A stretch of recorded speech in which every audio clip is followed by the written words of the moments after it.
You're listening to The Edge with Mark Thompson. Hi there and welcome to the show. Alonzo Bodden joins us today. He's a comic. He's an insightful political commentator. He's a performer. He exploded onto the scene, even though he'd been there for a while, when he did Last Comic Standing, which he will talk about. We get into politics. We get into Obama. We get into the GOP and are the two parties the same? And a bunch of these things that have come up along the way. I mean, Alonzo used to be a guy who, well, I'm going to leave it. He used to work in the aerospace industry. Okay, I'll leave it at that. It'll all come out in the episode. I'm joined by J. Elvis Weinstein for the conversation with Alonzo. You can subscribe to our show on iTunes, on YouTube, on Stitcher, on iHeartRadio, and you can get this podcast for free. We're not a Patreon model. You don't have to send us any money. We appreciate those of you who do support us, but we'll never take commercial money, and you're not going to hear me read a commercial for any boxed food that's sent to your house or any of that stuff. We offer it to you for free, and we hope that you enjoy it. Along the way, if you want to support us, you can do it through clicking on the Amazon link on our website. If you're going to shop Amazon, you don't have to, but if you're going to, that's a way you can support us. They'll spin off a little something of whatever you spend because you click to them through us. Same Amazon for you, but it helps support us. Also, there's a virtual tip jar on our website, the PayPal link.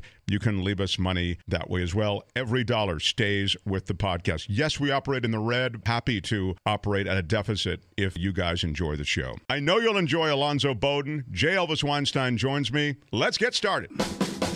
This is The Edge. The advantage, it means. Hey, look, I just spit on me for no reason. That's horrible. Is there some comfort in uncertainty, do you think? You're a degenerate. Because Australian Shepherds need action. Wow. Yeah. This is The Edge. That's a self-loathing term that I use. Oh, got it.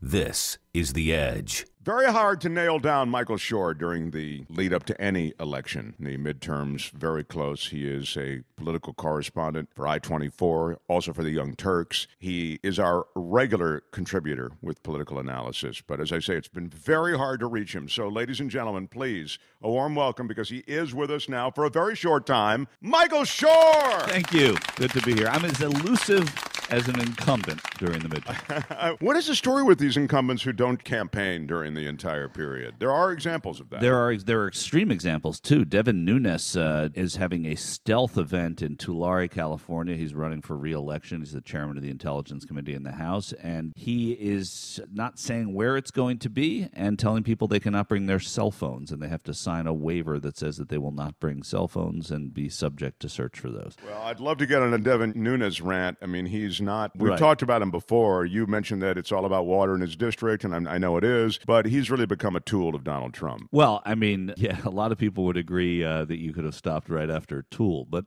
he has been that. And listen, people carve that space out for themselves. No matter who the president is, no matter who the speaker is, they do that, and it often leads to good things. With Devin Nunes, he carved out space for himself that way with John Boehner, and he rose up quickly because of his allegiance to John Boehner. It's a pattern that has worked well for him in the past. But just to quickly answer your question, incumbents have more to lose generally by being exposed, by making missteps, by having people come to them with gripes publicly and being confrontational on the campaign trail. So in small races, those little things make a difference, and that's why, generally speaking, they're more elusive. But then when races start getting close, they realize that they have to be more approachable. And I think the Texas Senate race, Ted Cruz is one of those examples. Yeah, he's another guy who's, he's MIA a bit. He is. He's asked for debates. He's gotten 3 debates. They're going to debate 3 times, the first of which is this Friday in Dallas, he and Beto O'Rourke, the congressman. And so you find that as the race gets closer, that's what happens. Ted Cruz, I think a debate champion in college, that kind of thing. So he's got a... He's a good debater. He did not win or come out on top, really, in the top. He was unremarkable, let's say, during the presidential debates of 2016. Of course, all the focus was on one person, and that was Trump. And then it became a little bit on Marco Rubio, only because Chris Christie became so brash at a New Hampshire debate. So it was a tough year to judge that. By all accounts, he's a very good debater, Cruz. And by the way, just because we're talking about debates and having done college debating also, it's a different thing when somebody says he's a debating champion in college. There are certain goals and rules that are applied to debates in college and real debating. Right. These are called debates, but they're somewhere between rallies and Q&As, and That's true. There's so much to the texture of what we call a debate in this country. And more importantly, Mark, to that point, is the judges in a college debate are expecting and looking for different things, whereas the audience is now changed. They've evolved into what they want in a debate. Someone who, Ted Cruz may have been a great debater in 1995, right? But Beto O'Rourke might be a better, and I'm not saying that I know this, might be a better debater now because he'll be matter-of-fact and more real, perhaps, and that might resonate with voters. So it's also the expectations, who's judging them. But, by all accounts, Cruz, a good and prepared debater. He is a very good debater in Congress and in the Senate, so that's important, too. I didn't expect that we get started this way, but we have. So Let me get to the Kavanaugh thing, but I want to talk about a couple of the X's and O's. Then I also want to talk to you about the process, because, I am not a fan of a lot of things in this country. That doesn't mean I'm not a fan of this country.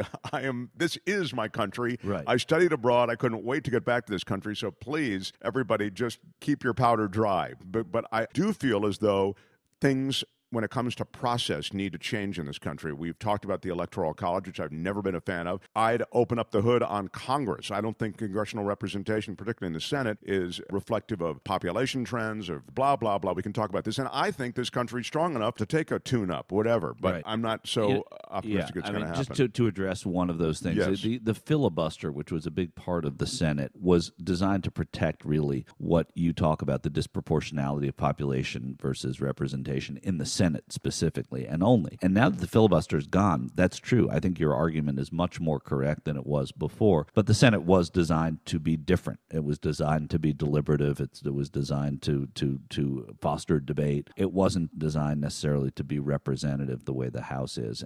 But the fact that the filibuster is gone, which would have required a greater majority of the Senate, that's sometimes 3/5, sometimes 2/3. That's a big problem for the Senate right now. And I don't even know, even when you're talking about the House, that the representation that's provided states is really proportionate to the populations and the representation that they should have in Congress. So it probably isn't. It's as close. I mean, I shouldn't say it's as close to perfect as you're going to get. It's pretty good, and in terms of numbers, averaging about 700 to 800,000 people per congressional district. That's how they try and do it. But the way that the districts are drawn is criminal in some cases, right? It shouldn't be that way, and that has to change. And people are out there working to change it. I was just in North Carolina, where the court there, the Fourth Circuit Court, has said, North Carolina, your districts are unconstitutional. Yeah, that was a big ruling. That was a big ruling. Just because we're talking about voting, though, Puerto Rico should have some kind of vote. Well, it's a commonwealth. They don't have the same rights to vote there. When they move to the United States and they live here and they are residents, they do. A lot of that was ironically blocked by Democrats at one time because of the fact that Washington, D.C. didn't have representation. They didn't think that of course, Washington, D.C. can vote for a non-voting member, as Puerto Rico has in Congress too, but they don't think that Puerto Ricans should be able to vote unless there's some sort of a trade-off. That was one of the arguments. It's not the genesis of this, but that was one of the things that prevented it from moving on, and only one of them. I think Puerto Rico, it may change as long as Republicans are in charge. Now, Puerto Rico used to have Republican governors, and there was a Republican bent there for a while. It's not necessarily the case anymore, but it's not as black and white as people would think. It's not just that they're Democrats, because they're not a minority there, right? So we think of minorities in this country being, if you're Hispanic and you're in this country, you're a minority. If you're Hispanic and you're in Puerto Rico, you're not a minority. So your politics are not fused by the same ideas as they would be as a minority here.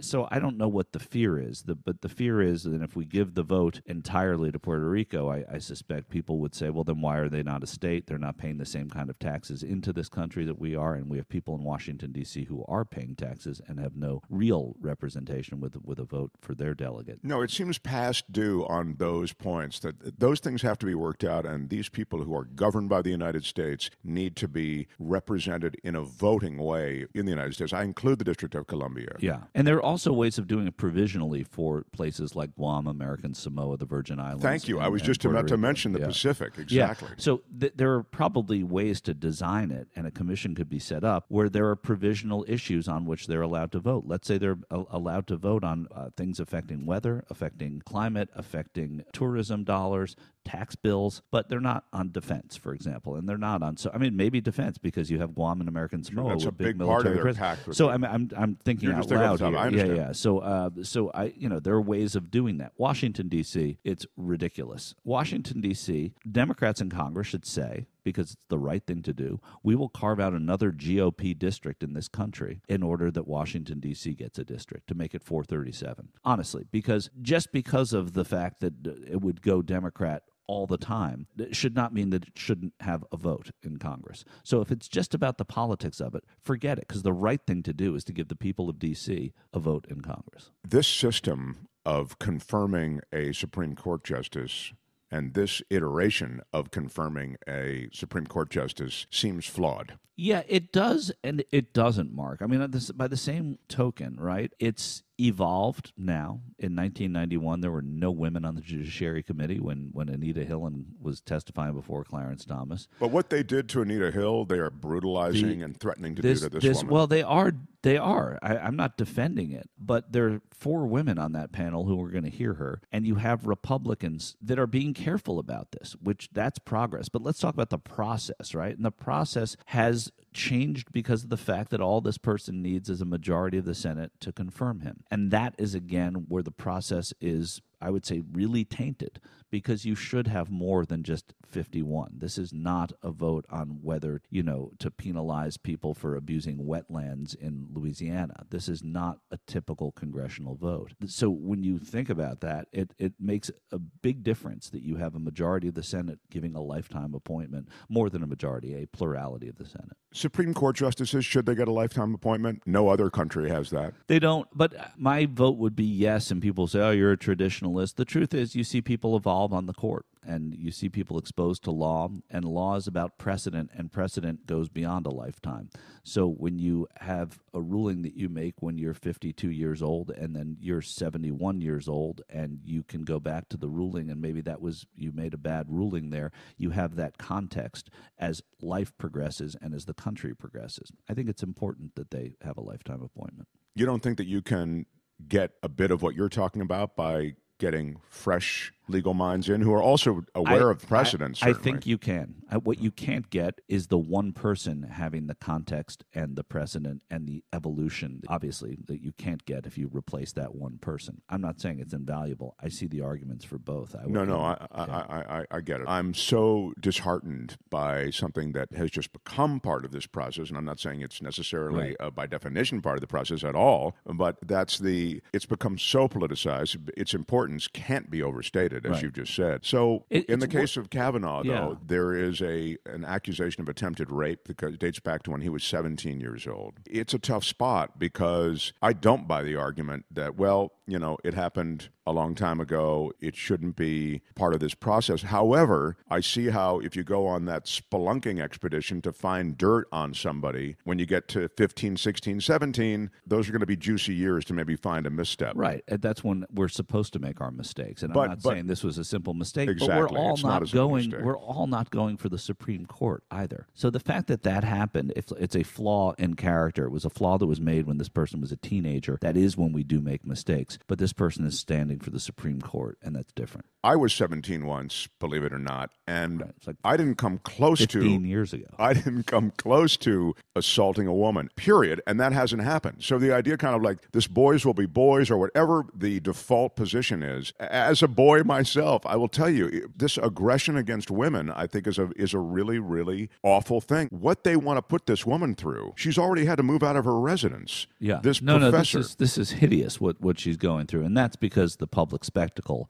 in America, and that speaks to why it is so difficult for women to come forward who are victims of this. It's impossibly difficult. When they ask and insist, how come she didn't come forward? I mean, the she could be this literally the she we're talking about, or any other woman. You get why. Yeah. And now she has, and maybe because of the permissiveness of doing that didn't exist before because of the Me Too movement, although I hate to buy into cliches like that, but it certainly has made it an easier not an easy, but an easier environment in which to come forward. Yeah. And also the way we think of these things. I'm sure there are more 17-year-olds out there who did what Brett Kavanaugh, not what Brett Kavanaugh did, but who were, overly aggressive as teenagers where they wouldn't be as adults, because that is when people, and I want to underscore that I'm not excusing what he did. What he allegedly did was horrible. But I think as we have evolved as a society here in America, we realize how unacceptable that is. I think there are more 17-year-olds who may have done it then than would do it now, but I don't know. Look at this woman. She's a professional. She's a fine, upstanding member of the community type thing. You realize the way she's being savaged, it just doesn't matter. This whole thing has become very sad. And I really feel for this woman who has come forward reluctantly, I think. She did file her complaint prior to his nomination to the Supreme Court. She had filed documents. And understandably tried to protect her own identity when that became unfeasible. It was revealed. But, just to be optimistic for 12 seconds here, it's kind of working too, right? I mean, she did come forward. The nomination was delayed. The process of confirmation got to hear from people pro and con to this nomination. The Judiciary Committee was unmoved because they were party line. But then you go to the full Senate, and the full Senate has to be involved. And even though you're not changing minds on the Judiciary Committee, there are certainly senators sitting and talking to their colleagues of the other parties saying, I don't know about this now. So that is part of the process. It should take more than 50 votes to confirm a lifetime appointment, though. That's your big thing. That's my big thing. Well, I'm just delighted we can get another white man on the Supreme Court. Yeah, there is that conversation, but we also have a Supreme Court with, what is it, 4 women on the court now, 3 women on the court. Yeah. That's, if you look at where it was when Sandra Day O'Connor was there, she was the first after centuries, right? Yeah. 2 centuries. Look, I'm just disappointed that a country which I feel can evolve and had been evolving on some levels, I think the evolution now has taken sort of a perverse turn. I don't know that it has. I personally don't think Kavanaugh is going to be confirmed. And then that means it is progressing, right? It is. You're hearing about something in someone's past that disqualifies them from the court, and then he is not confirmed. If that happens, as I suspect it will, or he'll withdraw, then it has taken its course. Right. So I think it's too early to judge that and to be cynical of it. And to be fair also to Kavanaugh, which is, I think, allowed, we don't yet know all that we need to know about what happened then, and we may not, but I think that hearing Kavanaugh on it and then hearing her on it, hearing Miss Dr. Ford, is going to be, once you hear him and then once you hear her, might be enlightening. I couldn't disagree with that, but I will say this, just to press the point as a total asshole. I've heard him, which is... You've heard enough of him anyway. Right. No, but I mean, he's sent the letter. I get it. You're going to say, I didn't go to the party. I don't know anybody. I was blah, blah, blah. I get that. And I've pretty much heard a, frankly, skin-crawlingly detailed account of this horrible incident. Yeah. So I kind of know what I'm going to get. So maybe you do. You haven't heard them. But here's the other thing that's good about this. And, again, the optimist.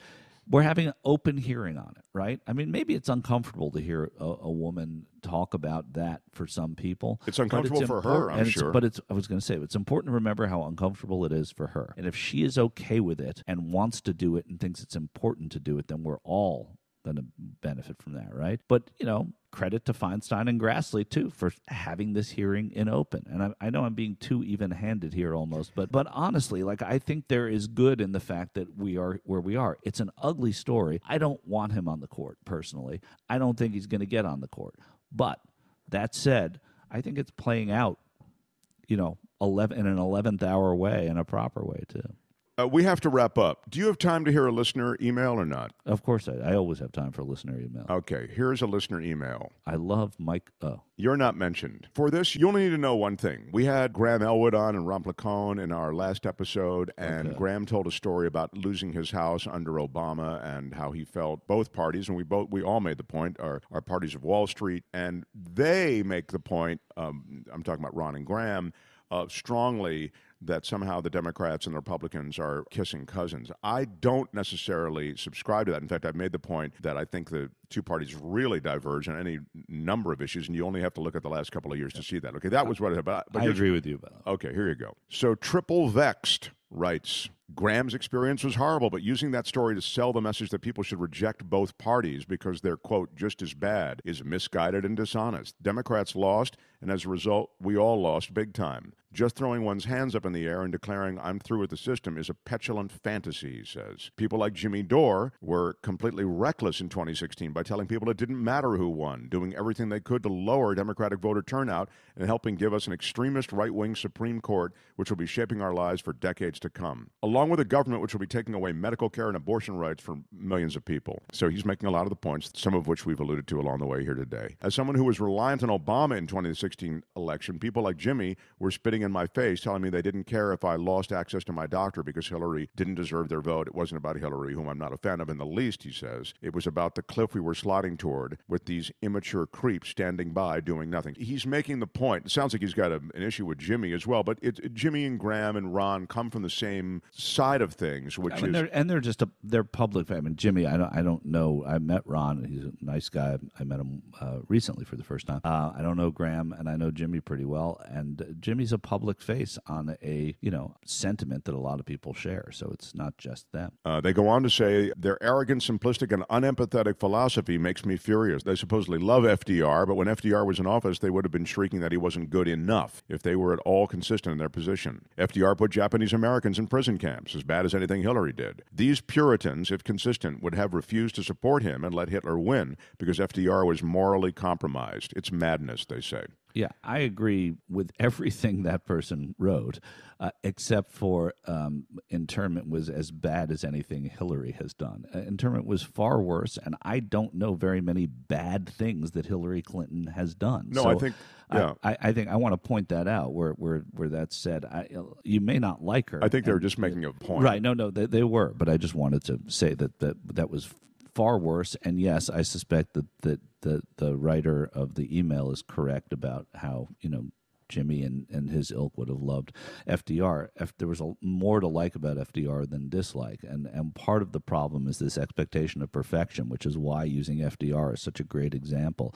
That even the best of the people we like are, have imperfect records in politics. From Joe Biden, who people are talking about now because of Anita Hill, to FDR, to your mayor, to our founding fathers, Bill de Blasio. I mean, whoever. To our founding fathers who were slave owners. Exactly. Right. George Washington was an extraordinary man by all accounts, right? But he was at a time when there was slave ownership. Thomas Jefferson the same. Inexcusable, right? Horrible. And yes, I agree that this idea that there is no difference is patently absurd. And I argued that in 2016. I argued it before 2016, and the argument holds that there's always something that's better, even if you don't like what you got. Yeah. If you look at the environment, Supreme Court, civil rights, all the rest, right. And all the changes that are going down in all those areas, and again, you see, but if you look at Wall Street and some of these other things, then you realize... There are people that say it's got to get worse before it's got to get better. I also don't buy that. I don't want it to get worse, because it's easy to say that rhetorically, but it's not easy to say that to someone in Appalachia. It's not easy to say that for someone waiting for a kidney. It's not easy. I mean, there's so many examples of, in the big picture, would it be great to see Wall Street marginalized by a bad president? And yeah, it would be. But what does putting that bad president in office do for other people who don't give a crap about Wall Street, right? And I think that's always important to remember. I appreciate you coming by. I know things are super busy. They are. Next time you come, we'll get into some lighter stuff as well. But I'm glad we got to some of these topics, some of the email. We'll see how my prediction on Kavanaugh did too. Yeah. Well, what do you think? Do you think he's going to be confirmed? I think he will be. Okay. I guess I think the worst of people. So well, I mean, listen. There's reason to think he will. He needs only 51 votes, right? And on paper, he has them. So right now, I just think that it's going to be difficult for some people to vote for this nomination. Susan Collins. To think, it seems like it's pure theater. She walks through the hallway.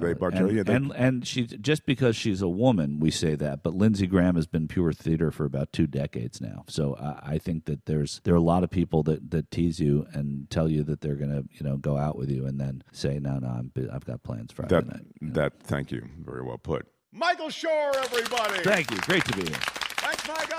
Thank you. If I was elected president of the United States of America, I would come in the big Hummer, the H4 or whatever the number is now. Big presentation, and I would hold up the bills, and I would always hold them. I would wear them around my neck like bling. And if you enjoy listening to The Edge, subscribe to The Edge on iTunes, the Stitcher, and you can totally listen to it on iHeartRadio. Edge-show.com. Edge-show.com. The hyphen is stupid. Edge-show.com. Edge-show.com.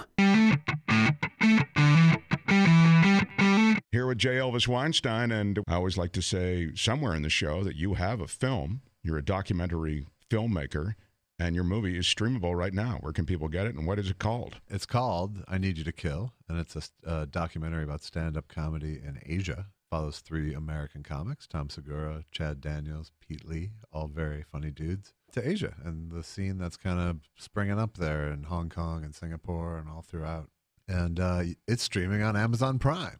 It's funny and it's interesting, and those are the only 2 things I care about in life: funny, interesting. And so it's streamable on Amazon Prime. Amazon Prime, or if you don't have Amazon Prime, you can buy it or rent it on iTunes or Google Play or even Amazon. It's called I Need You to Kill, directed by our own J. Elvis Weinstein, who has his own podcast, by the way. I don't like to mention other podcasts on this show because it's a brutal world out there. It's crowded. A lot of podcasts, Josh. We got to look out for each other. I mentioned this podcast on that one. Oh, in that case, I never miss an episode of, what's it called again? Thought Spiral. Oh, that's right. With Andy Kindler and myself. It's really great, actually. And one thing it is that I wouldn't have expected is I want to use the word serious, but like serious topics come up along the way. It's comedy dripping with pathos. Okay.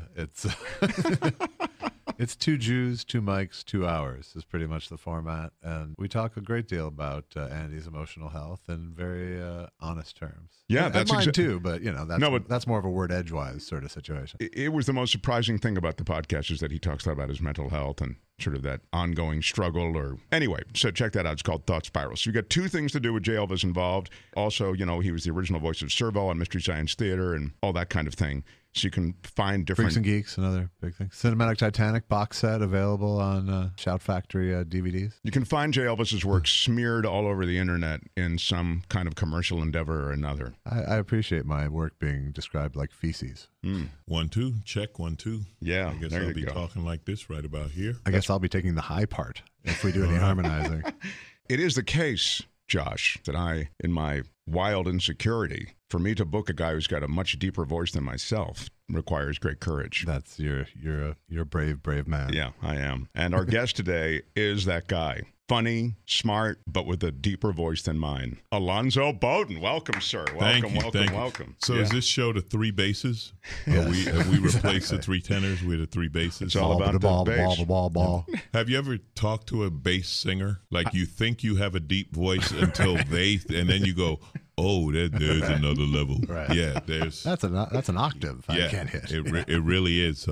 It's like shake the rumble the furniture kind of voice. Elvis, when he performed, had this guy on stage who would just come in and hit the deep bass end on stuff, and Elvis noted on stage that is the deepest bass in the world. Like, in other words, that guy is like the reigning record holder of it. And it was the oddest thing in a show that's already full of oddities. A hunker burning love. I mean, Elvis, I was a little kid and my neighbor took me to the show. I literally remember, though, that announcement. And the other thing is that Elvis had that guy with the scarves, who would hand him a scarf, he'd wipe his brow, and then he'd throw it into the crowd. Anyway, you had this guy who was the deepest voice. But it's always weird when I lose track of sort of having this voice, which is kind of broadcasty, to say the least. But you have this really deep resonance, which is cool to listen to. So that is what we came here to talk about today, people. Well, I'm going to do. I've got 10 more minutes of questions about. I got to do my timber chunk. Yeah. Well, we never hear our own voice, so I don't think about it. It's normal to me. It's just my voice. But yeah, people do. But he spent his life in headphones. Right. You've been doing radio broadcasts, and I tell people that they're like, you have a great voice for radio. It's like, yes, I have a voice for a dying medium. Thank you. Exactly. Thank you. I'm going to start my radio career now. Now good for Victrolas. Well, then again, maybe we could start. I mean, we're going back to coal, so why not radio? Exactly. We're undoing all civilization.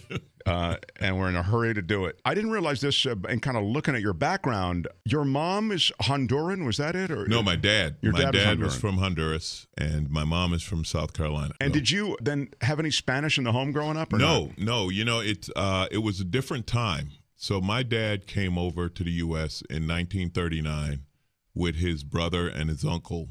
And at that time, when you came to the United States, you dropped your home culture, right? So I wish we had, but they all, like my dad and his family, they could speak Spanish, but they just didn't because, you know, at that time when you became an American, right, you assimilate, you drop everything.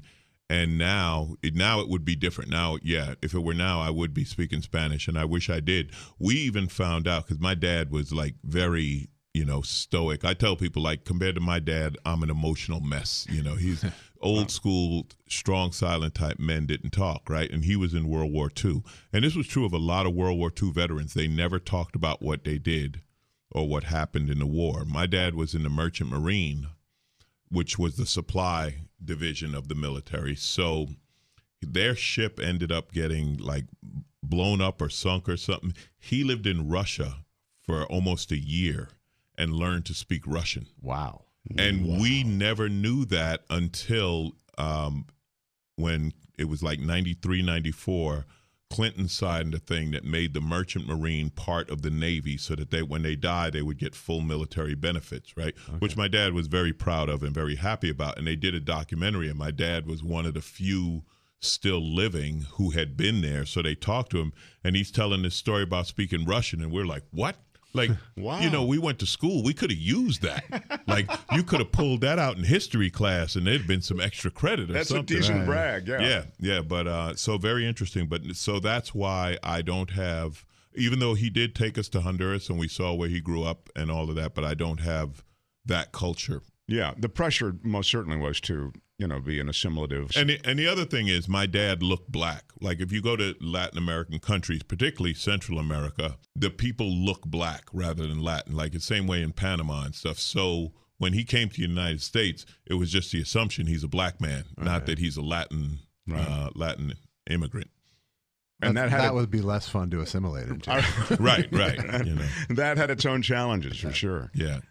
You went to the service too, didn't you? No, I went to Aviation High School, which was in New York, and it trained you to be an airplane mechanic. Huh. And when I graduated, it's funny, we're here in Burbank. I was hired. This is when Lockheed was booming over at Burbank Airport. And so I was hired by Lockheed. That's when I moved to L.A., started my aerospace career. And I actually built the F-117s, the first stealth fighters. Like, it was so crazy when I came here they hired over a 2-year period about 400 or 500 guys from graduates from my high school. So we're 18, 19, 20-year-old kids working on the most top secret fighter in America. Uh-huh. This was when nobody knew that this thing existed, and we had to have background checks. And the funny thing was, you know, I'm only 18, so my background check takes 15 minutes. Right. But they did go to my neighborhood, and some of my boys called, "Hey, yo, man, what'd you do? The FBI was here. Like, what'd you, we didn't tell them nothing." I was like, yeah, I didn't tell him I went to high school. I don't know. There's an invisible plane in his yard once. That's right. How long were you doing Sold that? it to Cuba.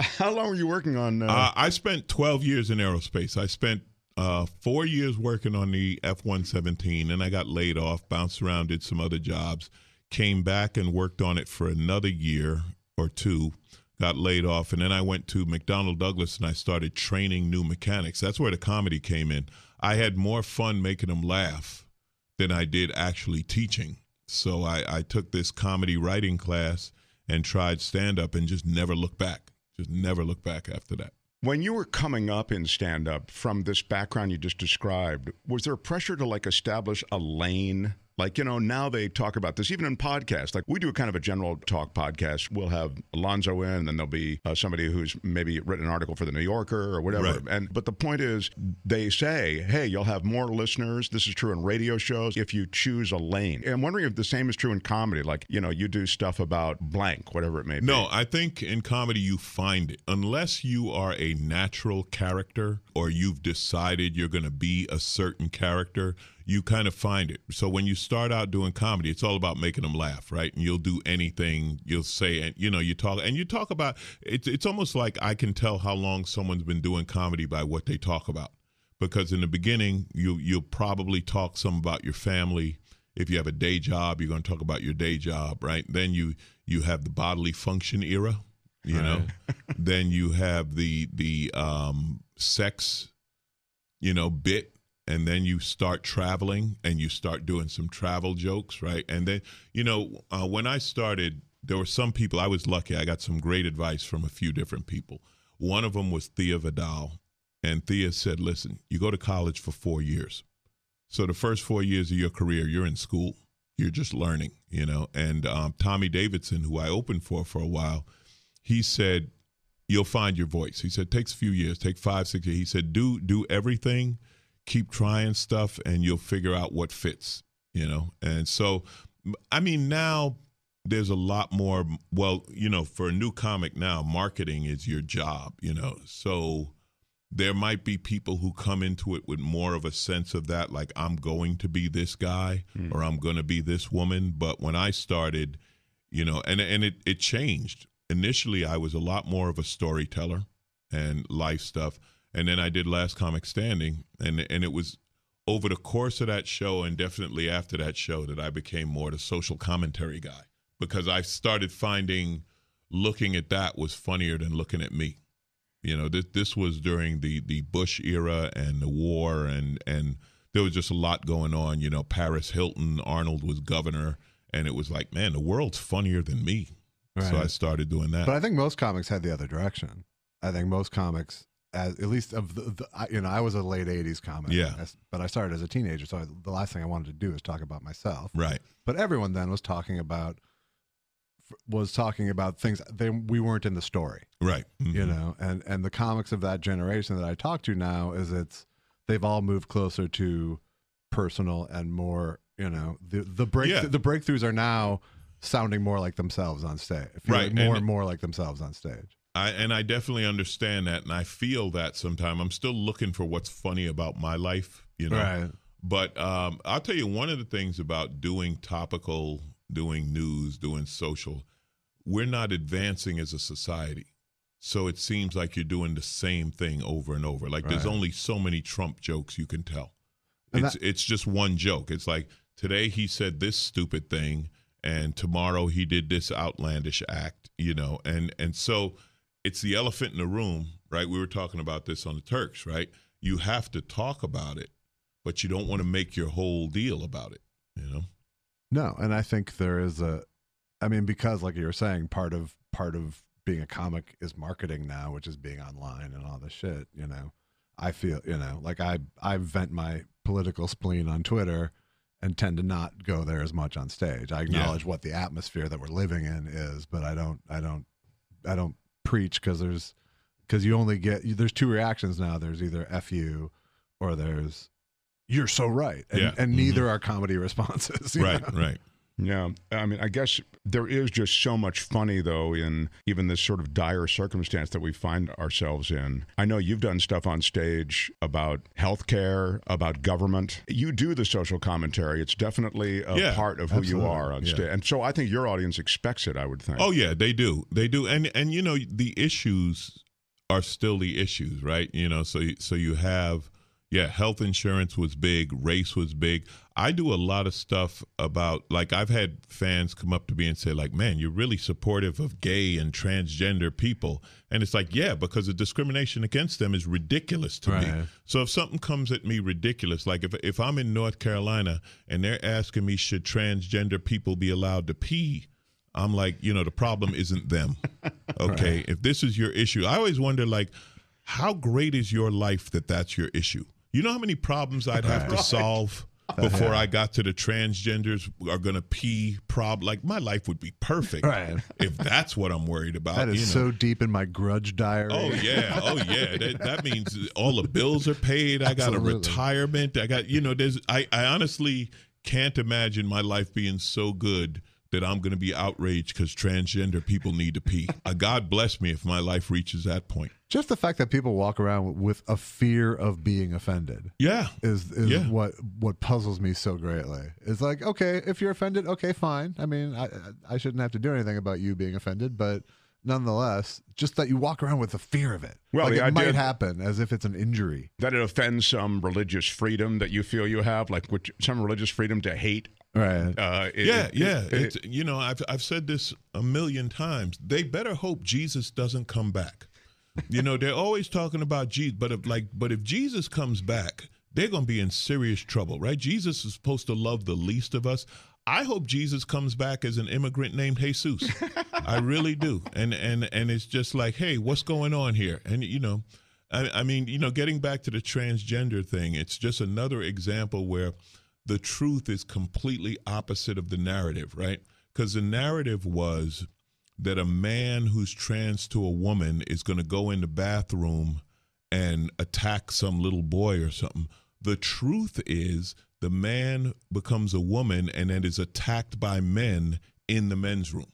That's what happens. Right. You know, they don't have any case of a transgender person going in the bathroom and attacking a little boy. But there's a million cases of transgender person going in the bathroom and being attacked by men. So you know, we have that now where you just, if you want to make an argument, well, first thing, let's deny all facts. Let's just eliminate, okay, now that I've denied all facts, let me present my argument. It's incredible. And it's the norm. You know, it's like, it's fine. It's fine. Well, and then it's... And let's take people out of what should be a protected class and put them into a predator class. Yeah. Right. That's building your own narrative, right? And yet Catholic priests are allowed to go to the bathroom anywhere.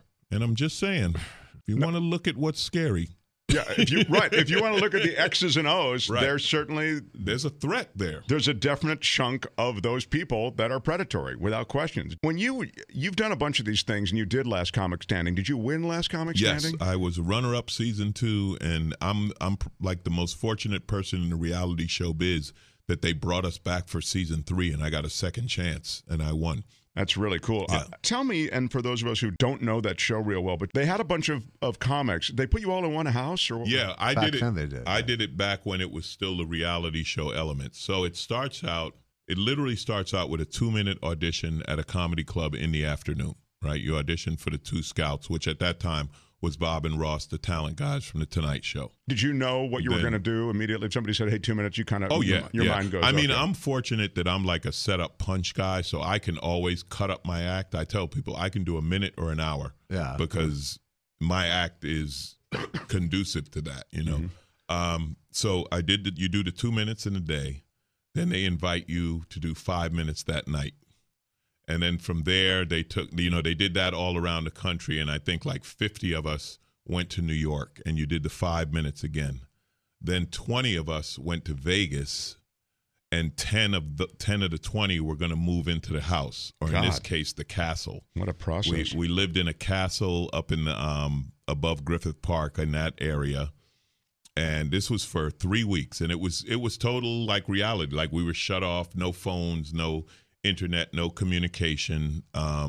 There were cameras all over the castle and 3 crews that kind of walked around watching it. And you'd always know when something happened because you'd see the camera guys running toward this room. You're like, oh, there's something going on. I'll be right there. Yeah. And so right away, when you meet these other people, some of whom I'm sure you knew from the comedy community, did you think, wow, they've chosen... There's some emotional variables here that will be played out over the course of this? That was one of the things that was funny to us and frustrating to the producers. See, comics, and you know this, when we're on the road, we live together, right? There's comedy condos and blah, blah, blah. So when you took season 1, they had this rule, you can't have done the Tonight Show, you can't have special, you can't, so those were truly rookie comics other than like Voss and Mardell and Ralphie May, they opened it up for season 2. So we had a bunch of veterans and headliners and so on and so Didn't forth. Jimmy Wiggins go through there? So I think he did the first one, I think. I don't know. But that also makes just the competition on stage that much tougher, I would Well, think. yeah, we were all great comics, but we had lived, the producers were like, you guys are boring, because they'd want us to fight. We're like, well, listen, I don't have a beef with Kathleen Madigan. I just can't. And we all know how to keep to ourselves for a week if we That have is what to. comics do. Comics sit around, we read. You know, they were like, you're boring. Now, they would try to create drama, and we had Ant there, and Ant loved to create drama, and he got into it with Corey Holcomb, and there was some drama with Tammy Pescatelli and Bonnie McFarland. But they try to get that going, and it was funny. One time it was so blatant, like this is the kind of thing they do. They came to me and they said, so you think you can win? And I was like, yeah, of course I think I could win, you know. And they're like, oh. And then they went to Kathleen like, hey, Alonzo just said he's better than you. And Kathleen's like, well, he is really good. I'm not sure if, you know, 'cause she and I were kind of the grown-ups. I think we were the oldest of the 10 living there. But yeah, it was. How long are you all together? 3 weeks? 3 weeks. Okay. Well, every week somebody's off. People got eliminated. Yeah, they eliminated 5 out of the 10. For the most part, we got along. There were a few dust-ups. The thing that the viewers missed out was when comics hang out together, when we get something funny going, it becomes ridiculously funny because there's no limit. The joke just keeps going, and they wouldn't show that. No, that's really too bad, man. We had producers who came from the reality show world, right? Sure. And Kathleen, you would have thought the show was comics versus producers. We'd have meetings. We were yelling at each other because they were trying to manipulate the show to create this. And Kathleen said it perfectly one time. She was like, this is not the real world. It's not fight, fuck, or walk. Like, we're not that, you know, just... But we had... Right. That is the backdrop against which so many shows like this are kind of measured, right? Real world, where you get everybody in, you know... And the other thing, though, is that, you know, conflict between comics, we can say things to one another that would be a highlight on a Real Housewives thing, and it's completely, you know, there's no emotional weight to it between comics because, you know, the other comic knows you were going for the funniest thing to say. Well, we had a situation like that. So they put Ant and Corey together, you know, because they just saw that could be some friction, right? So they had them as roommates, and it built over time. So we're this is uncensored, right? Yeah. Okay. So real stories of Last Comic Standing. Okay. So we're driving through Hollywood. They used to have us ride in this short school bus. That was the joke. We're in the short bus. So Todd Glass yells at the window to 2 guys, hey, you faggots, something like that, right? So Ant says, hey, man, you can't yelling faggot in front of me is like saying nigger, right? So Corey's like, what the fuck did you say? Right. So now Corey and Ant get into it. And it was a case of this was something that was building, right? That finally blew up. And so we were, you know, me and Gary were like, calm down, Corey. Like, don't lose your tone. Don't lose your shot on this show. We get it, you know, blah, blah, blah. Right. So so the situation escalates to where NBC has to come in and basically separate them and have a talk about, you know, are we going to proceed? Is it a safe environment? Blah, blah, blah, right? So the rest of us... And meanwhile, it was Todd Glass who stirred the shit. Right. And the irony is 2 years later, Todd comes out as gay, right? But anyway, the rest of us, NBC sends this poor woman who is like one of the diversity people who normally has to talk to the accountants or you know what I mean? She like has to talk to the office people about improv. But now they put her in a room full of comics.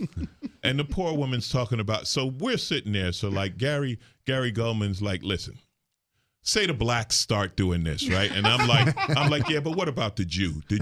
And then you got the broad over here, and we're just going on, and the poor woman's near tears. That's and we're great. Laughing our ass off because what else are we going to do? Right. You know, they didn't shoot any of that, of course. That was all... Right. None of that you got to see. And the thing was, this whole thing, it was like in real time, it was 2 or 3 days of talking to lawyers and statements and blah, blah, blah, blah, blah. 5 minutes on the show. 5 minutes. It's an argument on the bus. It's Corey and Ant shaking hands. And we were like, what? Heffron was like, can we have 3 days of our life back? Right. And Heffron won season 2. he had another great observation, and it's the difference between then and now, right? So we did Last Comic Standing. We each left with thousands of MySpace friends, for what that's worth. Right? You had MySpace and you had the show message board, right? So he was like, you know how much someone has to hate you to go online, go to a message board, create a password, log in, and then tell you they hate you? It wasn't like great. Twitter. It wasn't like Twitter where I hate you right now. It's like, no, you got to put some effort into this. It's going to take you a little bit of time. It is true that the people who really get fiery about something they've heard or seen, they will jump through a lot of hoops. I've seen people trashing me on Usenet groups. I'm so old. So it was both the reality element and then the other thing about comics I've just noticed through the years is that there's sort of a collaborative element to comics. Like you might say, hey, I saw that bit you did about you should try this for the tag absolutely. Or whatever it is. We tag stuff. Comics, this came up because we were in talking about the Emmys last night and stuff like this. And I don't know if your experience is the same, but I believe that comics, we don't have that kind of ego. When you're in a room full of comics, the fact that one of them might be super famous, another one might be rich, it's like we're comics in that room. Now, in the real world, if he's got, a sitcom and $10 million, then I wish I was him, but no, I wish I had that. But there's still the jealousy of showbiz in the room, but it's not the way we relate. When you're in the Laugh Factory, like sitting upstairs waiting to go on, if you're at the bar at the Improv or outside at the Comedy Store, you're comics. You know what the benefit is? When you're famous, you get to go up when you want. Right. Like that's the perk. Like you can bump people and go on stage. That's what Apatow says. Is he's like, I did all the movies and stuff just so I could get the sets I want at the Improv now. Right. That's what it comes down to. So yeah, there's definitely a camaraderie, and the competition element of Last Comic Standing. Like, okay, I won. Am I a better comic than Ralphie May or Corey or anybody on the show? No, the audience responded. They loved what I did, but the overall benefit of the show was we all got to perform in prime time. There's no comedy in prime time. We were doing stand-up sets on primetime TV, and I loved doing that. That's what we all gained from the exposure at different levels and sort of things. But I mean, like, look, Amy Schumer did the show. She didn't win, but she's doing okay today. I think that's where you came on my radar. I was on that show, and I have a very distinct memory of seeing you in one of the games they put you through where you had to write, and you were one. And I remember going, "Oh yeah, he's the guy who knows how to write jokes." Yeah, I considered it my introduction to America. I always saw it as that. Still do. So it was a great run, and we're all still friends. Right. Made good friends in the process. How does the life change after you did that show? I mean, you as you say, you won. Huge. Huge. Yeah. Your career is before and after Last Comic Standing. From the money going up, the money went way up, then it came down some and it kind of leveled off. But even at the level off, much higher than what I was making before the show. You start staying in hotels, things people don't think about, like no more comedy condos. Now you get a hotel wherever you go. People laugh at that. That's a big difference. That's nice, because you're on the road so much. Yeah, recognition in the comedy world, in the real world, things like that. I got a couple of bit parts on other shows and movies as a result of recognition from that. So yeah, it changed all kind of things, I mean, I'll be honest, the show bought me a house, Sure. So ain't nothing wrong with that. Of course, I ended up selling the house. I bought in 2006 and sold in 2009, and there went all that money, but it was good while it lasted. Yet another tale. We had Graham Elwood on, but he's a comic who's lost his house. He was telling that story. Segued into a conversation I'm talking with Graham and Ron Placone about both parties and how both parties are the parties of Wall Street and how the Wall Street manipulation affected the markets and nobody ever was held accountable. You've heard these arguments over and over and over again because he lost his house under Obama. So we got an email from a listener who said, this is a thing that we always hear, that both parties are the same, but both parties aren't the same. They may have this common thread that they're tied to Wall Street, but you only need to look around at what's going on now in America with a new administration that is from the GOP to see where the priorities are and how it differs from even this Wall Street hostage party, which is the Democrats. frankly, I thought it was a good email and correct. Yeah, I mean, again, this is a false equivalency. Yes, they both take money from Wall Street. Yeah, Obama and Hillary Clinton got Wall Street money, but they put people in who were like real watchdogs on consumer affairs, on predatory lending. Now, when I didn't lose my house. I bought a house in a place I just didn't like living there. It was just like I was out in suburbia. It was a nice house, nothing wrong with it. I just wasn't happy there, so I just sold it at a time the market was really low. But sure. it was like a mental health thing, like, okay, I got to get out of this house. So no, I had that same thing happen. The market dipped, and I had to come up with money at close to sell my home. I don't fault Barack Obama or the economy sucked, but it was what it was. But yeah, that the difference is you look at the qualifications of people put into these jobs. You look at the complete deregulation. Here's the thing about deregulation: it's never worked. Right. Deregulation doesn't work. And if you're old enough to look at the long run, like I say, okay, look at the phone companies. What did we do? We had AT&T, and it didn't even have a name. It was the phone company. Right. And then they broke it up into 100 little phone companies. And what did they do? They all started merging again. So now we're back to, you know why? Because something like the phone should be run by a big-ass company that does all of it. You know what I mean? Like, you can't have 80 phone companies. It doesn't work, and there's a level of regulation between regulation and doing business. You don't want to stop business. But at the same time, whenever you allow business to go unregulated, people forget the only purpose of a corporation is to make money. Like, that's what, I know a corporation is a person. No, it's not, you fucking idiots. Right. It's not. Okay. The purpose of a corporation is to make money. And there's nothing evil about making money. But you have to understand, if you don't regulate this corporation, it's going to destroy everything in its path to make more money. I mean, I don't know how there are no inherent ethics in a corporation either. Exactly. Right. And they have a responsibility to shareholders to make the most money. I don't know how long you've lived here in this area in the San Fernando Valley, but I remember when the air was brown. Yeah, first stage smog episodes. The air was when I came brown. out here as a kid, it was unbelievable. Yeah, I came here in the 80s. And now the air isn't brown. Like, yeah, it does make a difference, and that's why, like I say, like they want to deregulate coal in West Virginia. And the West Virginians are saying, well, we'll get jobs. You know something? I don't know anyone in West Virginia. Fuck them. All right, you want to suck down coal fumes and die? Go ahead. Now, I don't know who's building coal-powered cars. I don't know where you're going to sell all this coal. And there's more people employed by Arby's than the coal industry right now. Right. Well, there are more people employed by green energy than the coal industry. You can stay in the same world. And the other thing is West Virginia is beautiful. I mean, there are parts of that state that are stunning. Having said that, they've destroyed a bunch of the water there. Look, a bunch of what was it, 3 years ago, where literally there was a whole community that didn't have any fresh water. Yeah. They were drinking bottled water. That was because of coal effluents, because of the runoff. No, it wasn't. It was because of Obama. Oh, yeah, I forgot. Now, let's not be ridiculous. But Barack Obama poisoned their water, and he owns a bottled water company that they were forced to buy from. Right.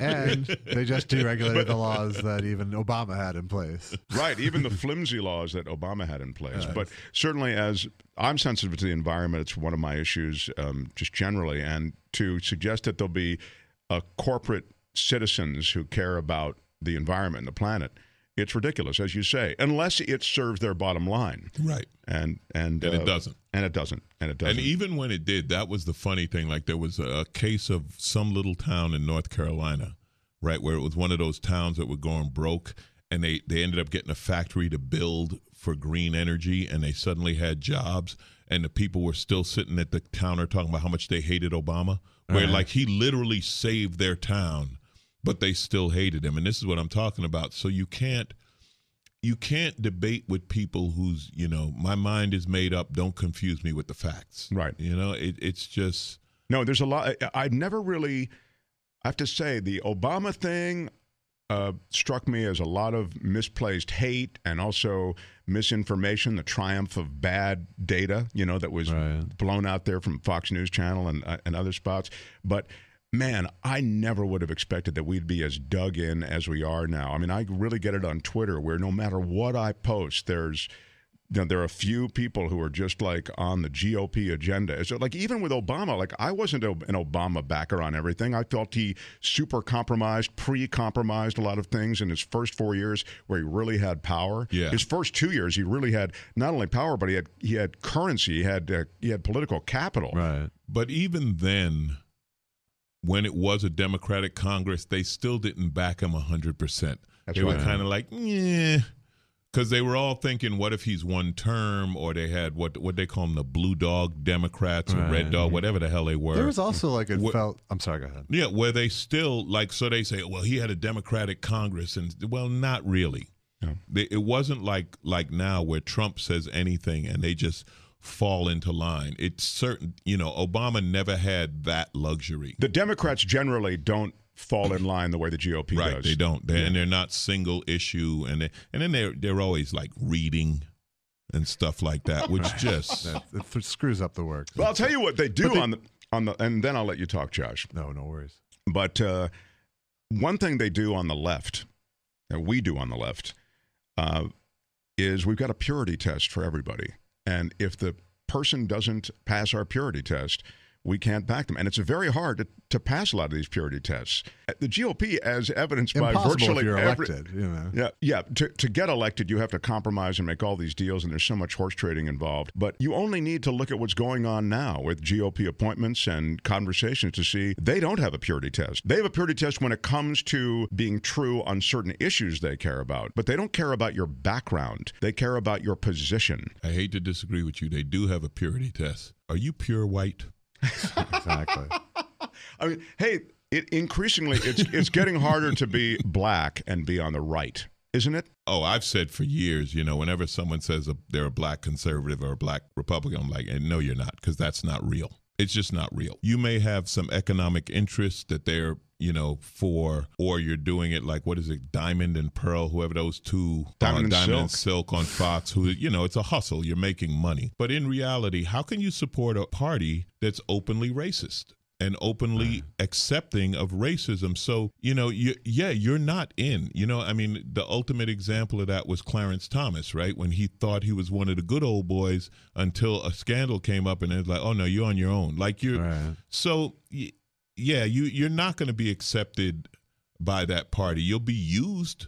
You will be used. They always have a candidate that they use, whether it was Herman Cain or Ben Carson or, and so on. But no, it's ridiculous, and it's funny now. Or even Kanye now. Yeah, and also it's funny to watch the people of color on Fox News suddenly developing this conscience, right? And you're like, where were you 8 years ago? Juan, whatever his name is, or even Geraldo Rivera. Right? It's like, really, Geraldo? Because you said Trayvon should be killed because he had a hoodie on. Now suddenly you care about? Shut up. Did he say that? That's what he FNC didn't say said. Shit. That. No, he said that he was a thug. He said right. Wearing a hoodie makes you a thug and it makes you a target. That's what he said. Yeah. Wow. It's a bizarre time in the. I was pausing because I was trying to think of what the argument was, and it was kind of like this in the presidential campaign, the ramp up to the election. It was essentially the appeal, and it's always like some kind of token appeal like this, was they've let you down. Democrats have let you down. Now let us do it. Because if you're black in America, if you live in the inner city and you need government, they haven't been there for you. Remember, he literally said, what do you have to lose? That was Trump's. Yeah, but I feel it's like, they're telling their base the Democrats let you down by allowing a black man to get elected president, basically. Two things. I want to address 2 points. One, on that one, the people they really screwed on that one were the Latinos. Because the Republicans in the last election got a lot of Latino vote based on family values, because culturally Latinos are very family-oriented people, and religion, because culturally they're very religious. And then once they got in, they turned on them completely, and made them the bad guys. Now, the other thing, getting back to your point about the test amongst the Democrats, the purity test or morality test, or whatever, one thing that it really bothers me about the Democratic Party is a separation between, let's say, the corporate Democrats and the progressive Democrats, right? Come together, get the power, then start that fight. Right. The Republicans, that's one thing they'll do, is they unite on anything, and then they're like, well, no, we have to win then we may worry about the nuance. So in the last election, if all of Bernie's supporters had gotten behind Hillary, and again, listen, I understand the beef. Hillary was not perfect by far, but my argument back then, and it's playing out now, I was like, what about the Supreme Court? Like, this is a bigger battle. Get behind Hillary, because the Supreme Court's going to last for 30 years. Hillary's going to last for 4, 8, maybe. Right. Supreme Court, now we're looking at 30 years. Now we're seriously arguing, are we going to reverse Roe versus Wade? Like, women, and it's like, how many women voted against it? Like, I was at the Turks that night, and I was surprised when Anna was giving me the statistics of how many women didn't support Hillary because she was a woman. It's like, well, what?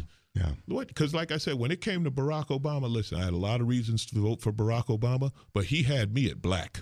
Right. All right. He didn't even have to campaign to get my vote. I just turned on the screen and said, oh, yeah, I know who I'm voting for. Right. And you don't like it? Well, too bad, because you voted for this guy because he's white. Right. So, right. By the way, on the Obama thing, I was hoping that he'd bring a lot of that background of being black, that would inform a lot of his attitude on decision making. And I found myself a little disappointed by that. Yeah, but he was in a no-win situation in that respect because, and Michelle got more of this in the beginning than he did, but it's the angry black man. It's the angry black woman. So if Barack Obama, that was the whole Key and Peele comedy routine, right? Yeah. Angry Obama. If Barack Obama ever spoke up or something, now he's the angry black man. He's put into that stereotype and dismissed. So, and I think the haters hated even more how calm and diplomatic he was all the time. And then you find out a year and a half later, he was right. Like, there were so many times he was so much smarter, and he had the long view, or he just didn't say anything. Bin Laden was a beautiful example of he just didn't say anything. I just did what you couldn't do, and you know it. Hate me, but you know that your guys yelled for 8 years, kill Bin Laden, blah, blah, blah, blah, blah. I just got it done, and I was at the White House Correspondents' Center. While I was doing a stand-up set. I was telling jokes while I got it, and they hated shit like that about Barack Obama. Yeah, no, that's a. The Black Party played cool. Yeah. Who was cooler than Barack Obama? Nobody, no, it's true. And he's an intellectual man who was so trying to model civility for all of Washington. And no one could pick up on his cues. No one was willing to. And that's what I was going to say earlier, is that there was the Democrats didn't embrace Obama because they were at first so in awe of him, and then they saw the resistance to him. So there was never a time where they accepted him as a true leader. But when you look at those early State of the Union addresses, it was like when Tiger Woods walked onto a fucking golf course. People were just like, he has skills that I don't have. And I think they were jealous of that. And I think there was a lot of Democrats who were jealous of seeing a leader with that kind of adulation. Yeah, I've always said that it's going to be 50 to 100 years before they acknowledge how great he was. Yeah, I think that's true. Look, this guy who followed him, he's manifestly incompetent and he's a mess, but he's turned over his policy agenda to some very dangerous people, and they are getting things done, some very dangerous things. We've identified the environment, and people who listen to the show know I won't go off ad nauseum, but I mean, it's just, this Supreme Court thing is huge. And of course, there are judicial appointments below the Supreme Court that are judiciary appointments, destroying education. We can't forget about that. Betsy DeVos dismantling any hope of public education, and but don't forget, Obama did wear a tan suit. That's right. That was the big controversy. So there was that. And I think democracy was going to end that day. He had no sense of propriety. None. Clearly. None. He wore a tan suit. I remember that. It was a horrible day for America. But you point out the Consumer Protection Agency. It's fair to say that, the best in government, the EPA restrictions, which, by the way, these are protections. They're always called regulations, but these are protections. And to defang them the way they've done, it's dangerous stuff. And they're real consequences, real health consequences. I mean, Americans will die because of these decisions. I mean, I'm a car and motorcycle nut. I love the combustion engine, but I'm okay with smog regulations. We deal with them. You get your car checked every 2 years, and you can't just put an open muffler on something and, you know, pump out, even though they do have those trucks now, I forget what they call them, but they like intentionally pump out just black smoke. I can't remember what they call it. It's a thing. I don't know. But I mean, the industrial pollutants that are now, because that's really what's happened. Yeah. They've relaxed, but to your point, they've also rolled back the restrictions on automobiles. Right, so it's fair. right. That's a fair point. Well, that's because they blamed cows. You know, and again, that's where the logic becomes ridiculous. Well, cows fart more than, you know, no, don't be ridiculous. And the thing about these regulations, like you say, when it creates talk about creating business, they come up with the technology to continue to produce under the new regulations. You know what I mean? Like they produce just as many widgets at the factory. They produce just as much energy, or the cars get, you know. Right now, we're in a golden age of cars with horsepower numbers that are amazing, and they're doing it efficiently. I remember when they went to unleaded gas, that was going to be the end of life as we know it, you know. So every time it's going to be the end of life as we know it, it's like, yeah, only for stupid people, because there are some very smart people who know how to use this to make money, and they're going to build whatever's necessary, you know. And it's going to go to the electric car thing, the Teslas and solar power and all of that. It's like, yeah, that's happening, and there are some very smart people who are putting it together. Have you ridden any of electric motorcycles? Yes. Is it as fun as it seems? Like No. No? And I'll tell you why. Because the cars have, Tesla calls it that ludicrous mode, right? The thing about electric motors is they're at full power instantly. So with a Tesla, you have this thing where if you step on it, it just takes off like you don't really want that on a bike. Well, you want it, and they've detuned it, so it's not fun. It's like riding a detuned scooter. Like you want this power, and you know it's there, but it's they haven't done it yet. It's like, look, so the software regulates. It's like, let me risk killing curve. myself, because that's the fun part. That's the fun part, you know. Well, yeah, you're like a real kind of a gearhead. I mean, I was just reading about it. Absolutely. Absolutely. Yeah, I love doing Leno's Garage, and, you know, and yeah, I've had, you know, a bunch of cars and motorcycles, and they're fun. They're my escape vehicles. It's a lot of fun. But isn't that as a car nerd, isn't that with the regulations comes the challenge of getting the max performance within the rules? Right. And they do it now. And, you know, and now I joke about, like, people talk about, do you fix your car yourself? It's like, I had this BMW, it's called the M3, and this thing was just a rocket ship. And I said, listen, when you lift the hood, there's a cover, and on it they should just write none of your business. Because now, I mean, it's at the level technology controls every aspect of the car. It's not like the old days where you're going to tune a carburetor or change your spark plugs. There's a little bit you can do yourself.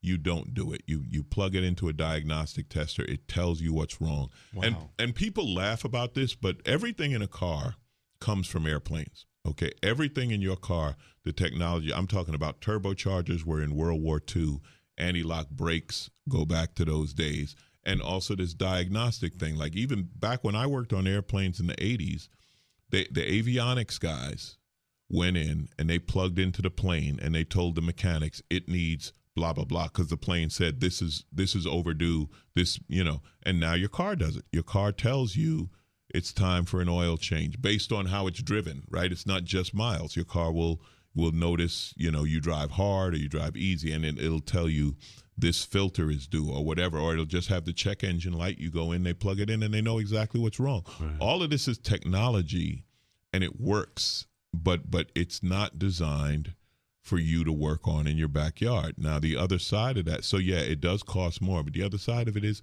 cars don't break. Right. Like we're old enough to remember when you had to get a tune-up every 10,000 miles, every 20,000 miles. When's the last time you took your car in for a tune-up? It's been a while. Exactly. You don't even think about it. If the dealer say, hey, you do for a tune-up, you'd be like, what? And I haven't owned a Haynes manual since the 80s either. What is that? What is that? The Haynes manual was the sort of you buy this manual for your car at it was like Cliff Notes for car owners essentially. So it was the general manual from an outside source for your car because that was proprietary information. Oh, of course. Yeah. It was way more in depth. Like you got the little owner's manual when you bought the car. The Haynes manual was this thick. Yeah, and it was schematics. It told you, right. It told you how everything really worked, so you could fix things. It told you this is connected to that, and it would have like an exploded diagram to show you how to bolt this back together and so on. That's what you had. So what is your car that you drive like, or do you have a couple that you rotate through? No, I have, I just bought a little SUV. It's called the Mercedes GLA. So it's like their small hot rod SUV. GLA 45. Happy with it? Yeah, except the only thing, it's a smaller car, and in driving around LA, I almost feel like I'm getting bullied. Like it's fun because it's really fast. This thing is more of a big sports car than a little SUV. But there's times when I'm like, yeah, I'm going to get a truck. I'm fighting back. I really just feel like that. Like I want to get a big ass truck and fight back. I like the escapability of a small car in LA. I like that. They're fun. Yeah. It's fun to drive. But it is true that people get very proprietary about the acreage around their car, like on the freeway or on it doesn't matter where. But if you try to merge, people are really protective. I mean, I used to think it was just men, but it's not. Women are the same way out there. Well, I ride motorcycles too, and that is a whole nother thing. Riding a motorcycle in LA is like playing a giant game of Frogger. Yeah. But it scared the hell out of me. I quit. I couldn't do it. I will tell you the big thing, and this was a marketing thing. When SUVs first started becoming popular as family cars, the manufacturers went to the moms and they said, this thing is super safe. It's super safe. Your kids are be fine, traffic. blah, blah, blah. What they didn't tell them was, this is a truck. It doesn't handle like a car. It doesn't stop like a. So they sold, and I'm trying not to be sexist here, but this is the truth. This is a marketing thing. They told them it's a tank. Drive it any way you want. You can't get hurt. So now they're driving this. Suddenly they went from driving this sedan or small wagon or whatever they drove to driving this 3,000-pound truck. They're still leaning over in the back looking at their kids.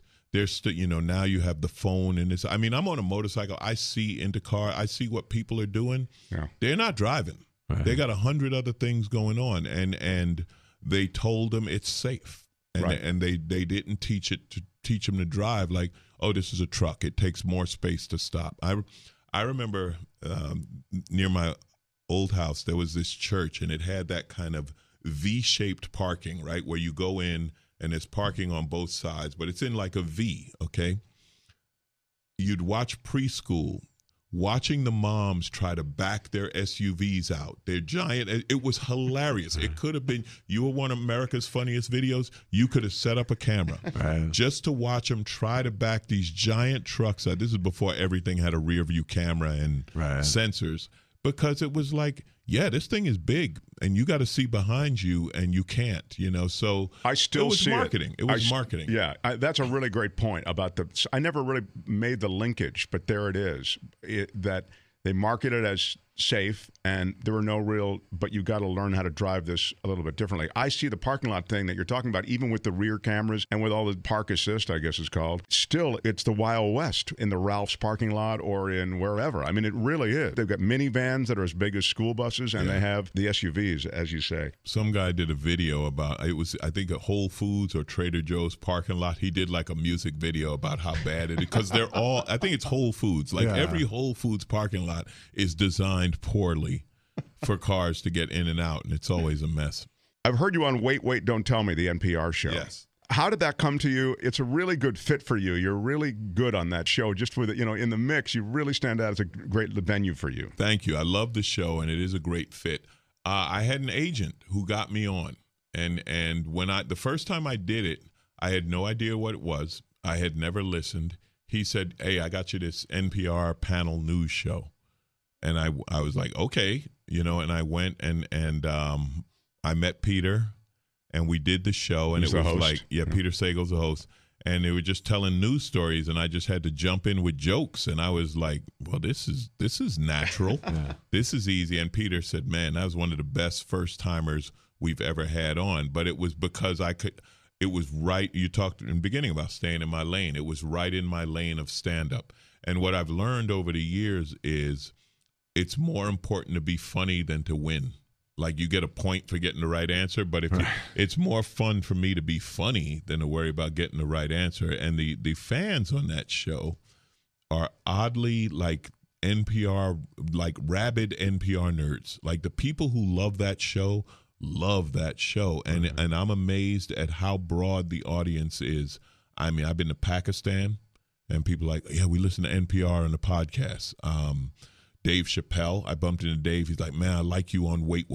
Wow. You know, producers to walking in the grocery store. This is what I love. I'll be in a grocery store and somebody, whoa, say something.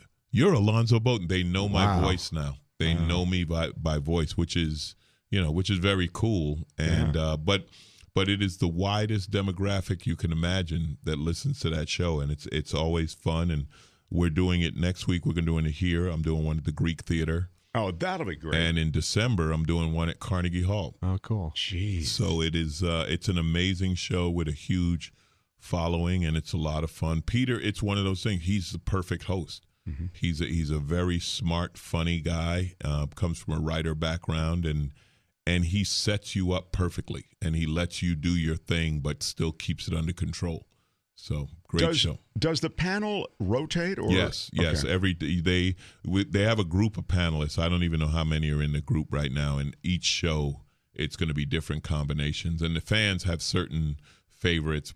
Paula Poundstone is the favorite. Is she? Everyone loves Paula. She is number one. But they have different. Like they might. Yeah, I love when you, Paula, and Mo are on a show, or you, Maz, and Tom Faith Bodden are on a show, or Tom. Yeah. So that was where I found out what Tom Bodden did. I thought Tom Bodden just did Motel 6 commercials. Like he's an author. He's a writer. I had no idea. I thought you just did Motel 6 commercials. I'll be damned. You got a job. Is he funny? Very funny. Oh, nice guy. great. Funny.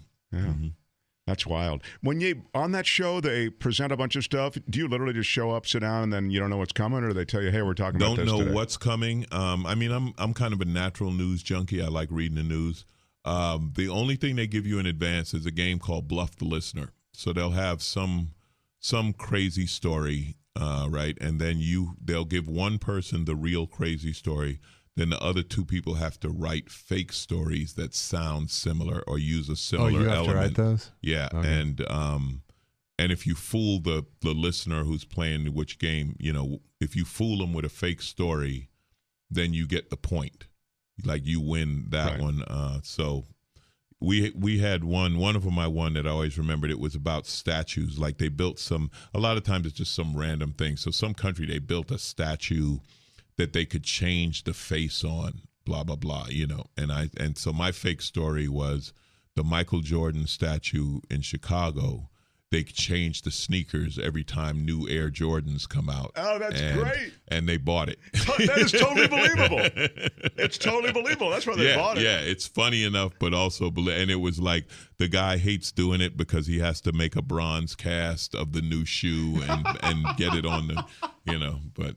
You have a podcast also. I have a podcast called Who's Paying Attention. I tend to go deeper on the news stories that I make fun of on my podcast. Sometimes it's funny, sometimes it's serious, but I talk more in depth. It's just me talking, and people seem to like it, which I love and appreciate them for that.